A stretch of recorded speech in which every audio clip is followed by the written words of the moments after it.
আৰম্ভণিতেই যদি আমি এটা ভাল শিক্ষাৰে আগবঢ়াই নিব পাৰোঁ তেতিয়া দৰিদ্ৰ সীমাৰেখাৰ তলৰ ঘৰৰ ল'ৰা ছোৱালী প্ৰায়বিলাক আহে আৰু 2-4জন হয়তো আছে অলপ ভাল সেই পৰিৱেশৰ মানুহ পৰিয়ালৰ কিন্তু সৰহসংখ্যকেই দৰিদ্ৰ সীমাৰেখাৰ তলৰ মানুহ উপৰিও দিয়া হয় নীতি শিক্ষাৰ বাহিৰেও আপোনাৰ যিখিনি প্ৰথমতে সকলোকে নমস্কাৰ জনাইছোঁ লগতে স্বাগতম জনাইছোঁ মোৰ চেনেলৰ অন্য এটা ব্লগলৈ আজি এখন স্কুললৈ আহিছোঁ কিয় আহিছোঁ আপোনালোকে প্ৰথমৰ পৰা শেষলৈকে গম পাব মানে দীপজ্যোতি ৰক আৰু এইফালে মই আহি আছোঁ আপোনালোকে ব্লগটো চাই থাকক শেষত জনাবলৈ নাপাহৰিব আৰু দেই একদম আমি আহিছোঁ আপোনালোকে চাই থাকিব আৰু কোনখন স্কুললৈ আহিছোঁ আপোনালোকক কৈ আছোঁ আহক আমি এতিয়া দেখুৱাই আছোঁ আপোনালোকক খোজকাঢ়ি কাঢ়ি আহিয়ে আছোঁ ৰংমন জাতীয় বিদ্যালয় নগুৰা এই স্কুলখনৰ বিষয়ে কিছুমান নজনা কথা আজি আপোনালোকে জানিবলৈ পাব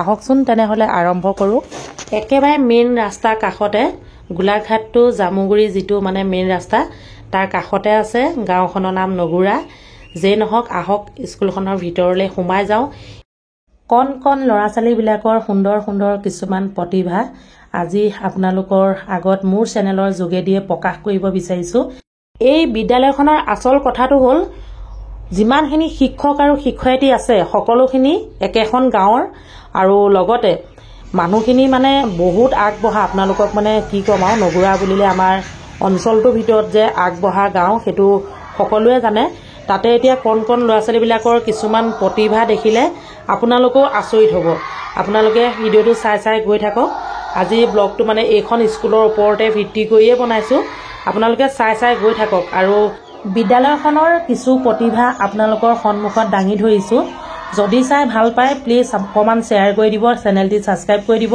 যিমান পাৰোঁ এনেধৰণৰ অৰ্থপূৰ্ণ ভিডিঅ' কিছুমান আপোনালোকৰ মাজলৈ মই আগবঢ়াই দিম নিশ্চয় মোৰ লগতে মোৰ স্থানীয় মানুহসকলেও লগতে আপোনালোকেও বহুতো উপকৃত হ'ব আহক তেনেহ'লে এতিয়া একেবাৰে ৰাতিপুৱা সময় আমি 8টা বজাৰ আগতেই পাই গ'লোহি ইয়াত এতিয়া ল'ৰা ছোৱালীখিনিয়ে প্ৰাৰ্থনা কৰি আছে আৰু কিছু মানে ব্যায়াম বা কিবা এনেকুৱা আছে আৰু বিশেষকৈ স্কুলখনৰ পৰিৱেশটো অকণমান আপোনালোকে মন কৰকচোন সঁচাকৈ কৈছোঁ কথাতে কয় নহয় ফুটুকানিত বাঘ থাকে বুলি তেনেকুৱা ধৰণৰ ইয়াৰ পৰাই বহুত ধুনীয়া ধুনীয়া ৰিজাল্ট কৰিছে আপোনাৰ ৰিজাল্টবিলাক মানে শুনিলে আপোনালোকে সঁচাকৈ কৈছোঁ আচৰিত হ'ব কাৰণ ল'ৰা ছোৱালীবিলাকক সৰুৰ পৰাই মানে শিক্ষাটো সুন্দৰকৈ দিব লাগিব তেতিয়াহে ভৱিষ্যতলৈ ভাল হ'ব নহয়নে সেয়েহে স্কুলখনৰ বিষয়ে মই বহলাইনো কি ক'ম বহুতে হয়তো জানেই তথাপিতো মোৰ চেনেলৰ যোগেদি যিসকলে নাজানে তেওঁলোকক জনাব বিচাৰিছোঁ ষ্টুডেণ্ট ইয়াত কিমান আছে ইতিমধ্যে মই নাজানো যিহেতু এতিয়া পৰীক্ষা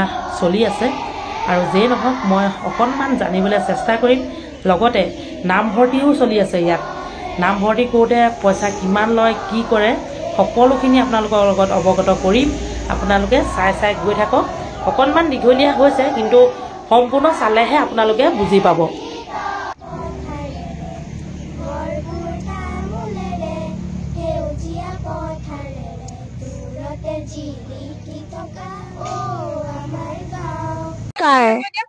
আজি আবৃত্তি কৰিবলৈ লোৱা কবিতাৰ শিৰোনাম লঘোণ কবি নৱকান্ত বৰুৱা একোকে নেখাও আজি একেবাৰেই ভোক নাই আছে যদি আধাহে চিৰা দিবা ভাল চাই দৈ মোক নেলাগেই গাখীৰৰ সৰ পালে খেজুৰীৰ গুৰ নেকি লৈ আহ এইফালে নাই যদি মালভোগ জাহাজী কলকে আন আৰু একো নেলাগে ই হ'ব জলপান আজি যদি অহা নাই ভীমসিং পালোৱান তাৰ বাবে ভাজি থোৱা দুটামান আলু আন পাপৰ আছিল বোলে আঙঠাত হেকচোন আচাৰো ওলাব পাৰে বিচাৰিলে চুকুন ৰৌ মাছ ভজা আছে তাৰো দুচকল দে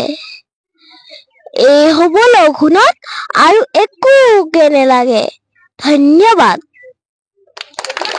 এটা কবিতা আবৃত্তি কৰিম কবিতাটোৰ নাম কবিতাটোৰ নাম কৈ দিয়া লৈ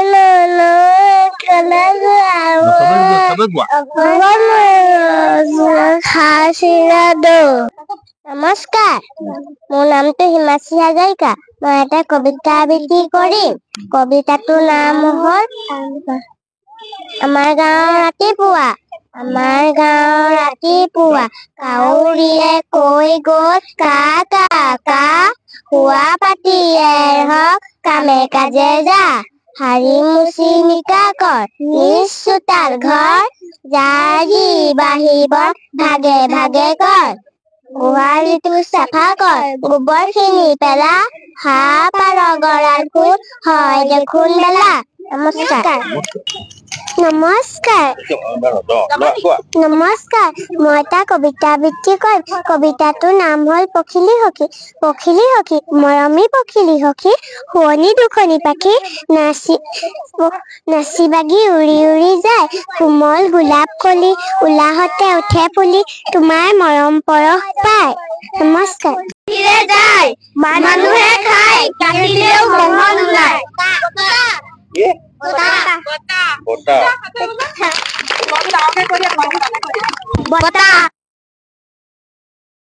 বন্ধু বান্ধৱীসকল, এতিয়া বহুতো অভিভাৱক বহি আছে, আমি শুনি চাওঁ আহকচোন তেওঁলোকে কেনেকুৱা পাইছে, তেওঁলোকৰ ল'ৰা ছোৱালীয়ে শিক্ষা মানে কেনেধৰণে দিব পাৰিছে। আহক তেনেহ'লে আপোনাৰ পৰাই আৰম্ভ কৰিছোঁ, কেনেকুৱা পাইছে?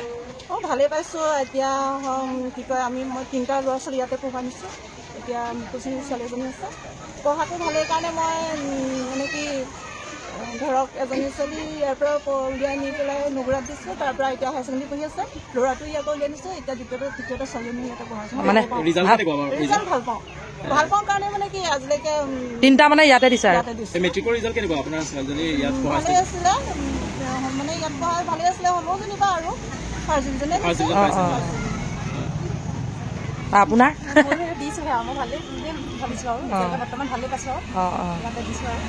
বাকী সকলো কওক কেনেকুৱা পাইছে? ভালে পাইছোঁ আৰু সকলো শিকিছে আৰু শিক্ষা ব্যৱস্থাখিনি ভালে পাইছোঁ। আৰু আগতে যোনখিনি ইয়াৰ পৰা ওলাই গৈছে সেইসকলে হাইস্কুল শিক্ষান্ত পৰীক্ষাটো ভালদৰে উত্তীৰ্ণ হৈছে। শিক্ষা ব্যৱস্থাখিনি যথেষ্ট ভাল পাইছোঁ। এনেকৈ 6টাতো লেটাৰ ধৰা পাইছোঁ আমি, ইয়াৰ পৰাই যোৱা মানে হয় নহয়, এইখনতে পঢ়ি যোৱা ছাৰ বাইদেউসকলৰ মানে শিক্ষা ব্যৱস্থা ভালকৈ শিকাই আনিছে। চব জানে প্ৰথম দিছেহে মানে ইয়াতে শিক্ষাৰ উপৰিও অন্যান্য এক্টিভিটিবিলাক কি আছে?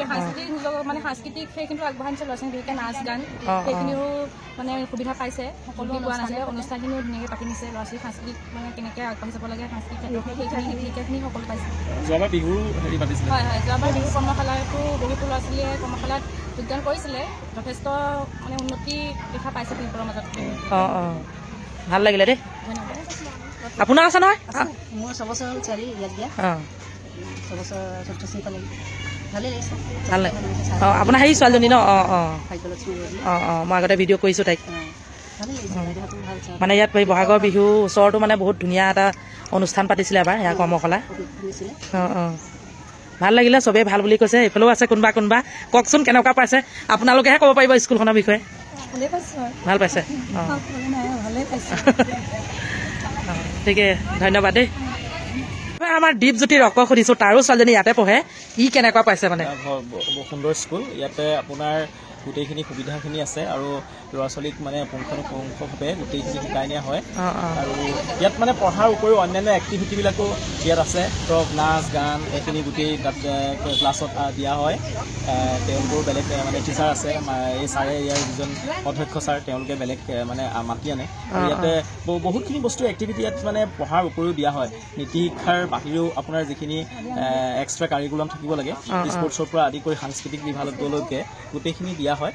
আপোনালোকে গম পাইছে, আপুনি ইয়াৰ আগতে এটা ভিডিঅ' বনাইছিলে, বিহুৰ নৃত্য কৰ্মশালাও দিয়া হৈছিলে। মানে যিবিলাক ল'ৰা ছোৱালীয়ে বিহুৰ বটো নাজানে তেওঁলোকে এইখন স্কুলৰ পৰা বিহুটো শিকিব সক্ষম হৈছে। যথেষ্ট ক্ষেত্ৰত আগবঢ়াই নিছে স্কুল। আৰু মই এটা কথা আপোনালোকক ৰিকুৱেষ্ট কৰিব বিচাৰোঁ, যিসকলে নতুনকৈ স্কুলত নামভৰ্তি কৰিব বিচাৰিছে এই ৰংমন জাতীয় বিদ্যালয়ত আপোনালোকে দিব পাৰিব, আপোনালোকৰ মানে ল'ৰা ছোৱালী আগবাঢ়ি যাব পাৰিব। ঠিকে ভাল লাগিলে দেই। বন্ধু বান্ধৱীসকল, আমি যিখন মানে বিদ্যালয়লৈ আহিছোঁ আপোনালোকে ইতিমধ্যে অলপকৈ গম পাইছে বাৰু। যিয়ে নহওক, এতিয়া আমি এই মানে বিদ্যালয়ৰ অফিচলৈ আহিছোঁ। অফিচত ছাৰৰ লগত 2 এষাৰ পাতিম বুলি ভাবিছোঁ। মানে ধৰক ইয়াত এডমিশ্যনবিলাক যে ল'ব, কেনেধৰণৰ মাচুলবিলাক সেইবিলাকো মানে জানিব বিচাৰিছোঁ। লগতে মোৰ ফালৰ পৰা এটা কথা কওঁ, এওঁলোকে কিন্তু বহুত ৰেহাই মূল্যত মানে নামভৰ্তি কৰি আছে আৰু বহুত ধুনীয়াকৈ মানে গোটেইখিনি লোকেল মানুহ হয়, বহুত ধুনীয়াকৈ আগবঢ়াই নিছে। সেয়েহে মই আজি আহিছোঁ। আপোনালোকে ভিডিঅ'টো প্ৰথমৰ পৰা শেষলৈকে চাব, সকলো কথা গম পাব। অকণমানি এটা ভিডিঅ' ক্লিপ মই আগবঢ়াইছোঁ, আপোনালোকে চাওকচোন। ছাত্ৰ ছাত্ৰীসকলৰ প্ৰতিভাবিলাক আপোনালোকক মানে দেখুৱাবলৈ অকণমান চেষ্টা কৰিছোঁ।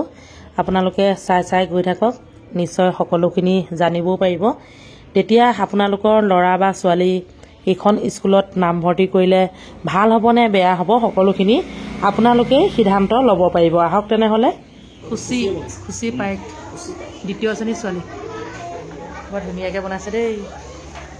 এইবিলাক হাতেৰে বনোৱা ফুলদানি স্কুলৰ ষ্টুডেণ্টবিলাকে বনাইছে। চাওক কি সুন্দৰকৈ এইটো এটা ফুলদানি বনাইছে।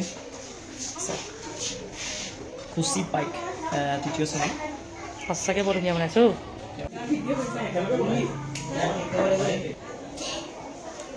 এইবিলাক ছাৰহঁতে সজাই থৈছে।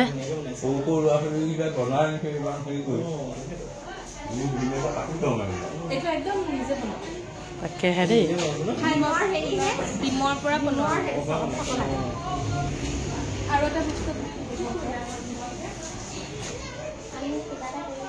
আমি ডিম খাই বাকলি পেলাই দিওঁ ন। দীপ শিখা মান কি ধুনীয়া ঘৰ আঁকিছে, জুইচিলা কাঠি দি।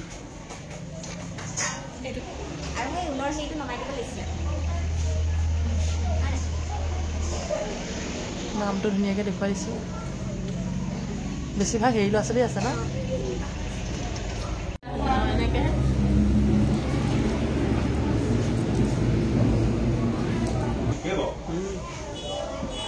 ঊলেৰে বনাইছে মেকুৰী। চব মেকুৰীটো কাৰ কাৰ পচন্দ হৈছে জনাব দেই। ইয়াৰ ল'ৰা ছোৱালীবিলাকেই বনাইছে, মানে ইয়াৰ ছাত্ৰ ছাত্ৰীসকলে। জাতীয় বিদ্যালয়ৰ অধ্যক্ষৰ ওচৰত তো ছাৰ দুটামান কথা ক'লোঁ। এইবছৰ নতুনকৈ ছেশ্যন আহি আছে এডমিশ্যনৰ, তো এই এডমিশ্যনৰ বিষয়ে কি ক'ব আপুনি? আমি আমাৰ বিদ্যালয়ত 2024-25 বৰ্ষৰ কাৰণে নতুনকৈ নামভৰ্তিকৰণৰ কাম ইতিমধ্যে আৰম্ভ কৰিছোঁ। নামভৰ্তি ফৰ্ম আমি দিছোঁ, 2-4জন অভিভাৱকে ইতিমধ্যে নিছে। আমাৰ বিদ্যালয়ত অসমীয়া, ইংৰাজী আৰু হিন্দী এই 3টা মাধ্যমতেই আমি শিক্ষাদান কৰোঁ। ক্লাছ 5ৰ পৰা আমি হিন্দীটো শিকাওঁ আৰু যিমানখিনি পাৰোঁ আমি আমাৰ ছাত্ৰ ছাত্ৰীসকলক আগবঢ়াই নিবলৈ আমি চেষ্টা কৰিছোঁ। আমাৰ বিদ্যালয়খন এখন সৰু বিদ্যালয়, ক্লাছ 5লৈকে আছে। সেইখিনিতে আমি ভাবোঁ আমাৰ ছাত্ৰ ছাত্ৰীসকলক আৰম্ভণিতেই যদি আমি এটা ভাল শিক্ষাৰে আগবঢ়াই নিব পাৰোঁ, তেতিয়াহ'লে তেওঁলোকে ভৱিষ্যতে একো চিন্তা কৰিবলগীয়া নাথাকে। সেইকাৰণে আমি আৰম্ভণিৰ পৰাই তেওঁলোকক খুব গুৰুত্ব সহকাৰে আমাৰ সমূহ শিক্ষক শিক্ষয়িত্ৰী সকলোৱে মিলি চেষ্টা কৰোঁ। এইবছৰ 2024 বৰ্ষত 24-25 বৰ্ষৰ বাবে আমি এটা সামান্য বুলিয়ে ক'ব লাগিব, বৰ্তমান সময়ত আমাৰ নতুনকৈ নামভৰ্তিকৰণৰ বাবে প্ৰায় 2 মাহৰ ফিজ লগত সংগতি ৰাখি কিতাপ বহি সকলোখিনি মিলাই পেলাই আমাৰ 4,000মান টকা হয়। তেনেধৰণে আমি আৰু মাহেকীয়া মাচুল আমি এটা সামান্যই লওঁ, কাৰণ এটা অনুষ্ঠান চলাই নিবৰ কাৰণে আজিকালি প্ৰতিটো খোজতে পইচাৰ প্ৰয়োজন হয়। সেইকাৰণে আমি যিমান পাৰোঁ কম হিচাপে আমাৰ লক্ষ্য মানে যিমানে মানে নহওক মানে অলপ কম হয়, অন্যতকৈ অলপ কম হয়, কমত কৰিব পাৰোঁ। আমি সেইটো চিন্তা কৰি আগবঢ়াই দিওঁ। আমাৰ লক্ষ্যটো হ'ল আমাৰ এই বিদ্যালয়ত যিমানবিলাক ছাত্ৰ ছাত্ৰী পঢ়িবলৈ আহে সকলোখিনি বুলিয়ে ক'লে বেয়া নহ'ব। আমাৰ এই দৰিদ্ৰ সীমাৰেখাৰ তলৰ ঘৰৰ ল'ৰা ছোৱালী প্ৰায়বিলাক আহে, আৰু 2-4জন হয়তো আছে অলপ ভাল হেৰি পৰিৱেশৰ মানুহ পৰিয়ালৰ, কিন্তু সৰহ সংখ্যকেই দৰিদ্ৰ সীমাৰেখাৰ তলৰ মানুহ ল'ৰা ছোৱালী। গতিকে আমি আমাৰ মাচুলসমূহ নিৰ্ধাৰণ কৰোঁতে আমি আমাৰ এজন হাজিৰা কৰা ব্যক্তিয়ে, দৈনিক হাজিৰা কৰা ব্যক্তিয়ে যিটো পৰিমাণত হাজিৰা পায় সেই পৰিমাণটোৰ ওপৰত আমি লক্ষ্য ৰাখি আমাৰ কামবিলাক কৰিবলৈ আগবাঢ়ি যাওঁ। সেইকাৰণে আমি বহুতেই বহুত কথা কয়। আজিকালি ব্যক্তিগত বিদ্যালয়ে বহুত টকা সকা দি পইচা লয়, কিবা লয়, এনেধৰণে কয়। কিন্তু তেখেতসকলক মই এটা কথা অনুৰোধ কৰিম, সেইখিনি কথা কোৱাৰ আগতে তেখেতসকলে আমাৰ বিদ্যালয়বিলাকলৈ আহক, আমাৰ অভিভাৱকসকলক সোধ পোছ কৰক। তাত যদি কিবা ক'বলগীয়া থাকে তেতিয়া তেখেতসকলে ক'লে আমি ভাল পাওঁ। কিছুমান বিদ্যালয় আছে অৱশ্যে টকা সকা দি বহুত পইচা ডিমাণ্ড কৰি তেওঁলোকে লৈছে, নাই বুলিও নাই পোৱা। কিন্তু সেইসকলৰ কথাটো বেলেগ। সকলো বিদ্যালয় নহয়, সকলো বিদ্যালয় ইয়াকে ক'লোঁ। আৰু সকলো অভিভাৱক তথা ৰাইজৰ প্ৰতি আমাৰ কাটৰ অনুৰোধ, তেখেতসকলে আমাৰ এই কণ ছাত্ৰ ছাত্ৰীসকলক আগবঢ়াই নিবৰ বাবে আমাৰ লগত সহায় সহযোগ আগবঢ়ক। আমিও আমাৰ ফালৰ পৰা যিমানখিনি পাৰোঁ সহায় সহযোগ আগবঢ়াই তেওঁলোকক আগবঢ়াই নিবাৰ প্ৰতিশ্ৰুতিৰে আজি মই মোৰ বক্তব্যটো মই সামৰণি মাৰিছোঁ। ধন্যবাদ ছাৰ। কণ কণ মইনামণিসকলে বৰ ধুনীয়া ধুনীয়া কিছুমান মানে অংকন কৰি ৰাখিছে, বা ধৰক মানে কিছুমান আখৰো মানে ধুনীয়া ধুনীয়াকৈ লিখি ৰাখিছে। সেয়েহে ভাবিলোঁ এই ভিডিঅ'টোৰ যোগেদি আপোনালোকক অকণমান দেখুৱাওঁ, তেতিয়াহে আপোনালোকে মানে বুজি পাব বা ভাল হ'বনে নহয়, বা ইয়াত কেনেকুৱা ধৰণৰ মানে শিক্ষা গ্ৰহণ কৰিবলৈ পাব, সকলোখিনি গম পাব। অলপ অলপকৈ গোটেইখিনি আপোনালোকক দেখুৱাই গৈ আছোঁ, আপোনালোকে চাওক। কণ কণ মইনামণিসকলে অংকন কৰা মানে সকলো দিশতে আগবঢ়া বিদ্যালয়খন, বিশেষকৈ আপোনাৰ সাংস্কৃতিক ক্ষেত্ৰত বেছিকৈ আগবঢ়া বুলি ক'ব লাগিব। আগতে মই এটা ভিডিঅ' দিছিলোঁ বহাগৰ বিহুৰ ওচৰতে, আপোনালোকে নিশ্চয় চাইছিলে। মাজে মাজে মই ভিডিঅ' এইখন বিদ্যালয়ৰ ওপৰতে আনিয়ে থাকিম, আপোনালোকে কণ্টিনিউ চাই যাব, ভিডিঅ'বিলাক গম পাব। মানে ৰন্ধা বঢ়াৰ লগতে এনেকুৱা কিছুমান ভিডিঅ' আপোনালোকলৈ আগবঢ়াম, যিটো ভিডিঅ'ই আপোনালোকৰ কিছু উপকৃত হয় বা নজনা কথা কিছু জানিব পাৰে। আজি ভিডিঅ'টো চাই আপোনালোকে কেনে পালে জনাবলৈ নাপাহৰিব। আৰু লগতে এনেকুৱাবিলাক ভিডিঅ' আপোনালোকে মানে জানিব যদি বিচাৰে, আৰু কিছুমান বিদ্যালয় আছে আমাৰ ওচৰে পাজৰে, মই যাম, মানে তেওঁলোকৰ কিছু মানে নজনা কথা এনেধৰণে দাঙি ধৰিম। যদি জানিব বিচাৰে তলত আপোনালোকে লিখি দিব। আজিলৈ ইমানতে সামৰণি মাৰিছোঁ। কণ কণ মইনামণিসকলে অংকন কৰা কিছুমান মানে ছবিয়ে হওক বা আখৰেই হওক, এয়া সকলোৱে মানে ৰাইজে নখ জোকাৰিলেহে নৈ বয়, সেইটো সকলোৱে জানে। সেয়েহে আমি সকলোৱে যদি এনেধৰণে ইজনক সিজনে সহায় কৰোঁ, তেতিয়াহ'লে নিশ্চয় ভাল লাগিব, নহয়নে? এয়া এটা মানে ছাত্ৰই মোক দেখুৱাইছে আখৰবিলাক, তেওঁ কেনেকুৱা আখৰ, সৰু ল'ৰা 2য় শ্ৰেণীত পঢ়ি আছে, আখৰখিনি বৰ ধুনীয়া। যিয়ে নহওক, শেষত আমি চাহ খালোঁ, লগতে আপোনালোককো দেখুৱালোঁ যে সুন্দৰ এখন জাতীয় বিদ্যালয়, ৰংমন জাতীয় বিদ্যালয় নগুৰাতে আছে। আপোনালোকে অকণমান ভিডিঅ'টো শ্বেয়াৰ কৰিব, আৰু আজি ব্লগটো চাই কেনে পালে জনাবলৈ একেবাৰে নাপাহৰিব। Bye bye.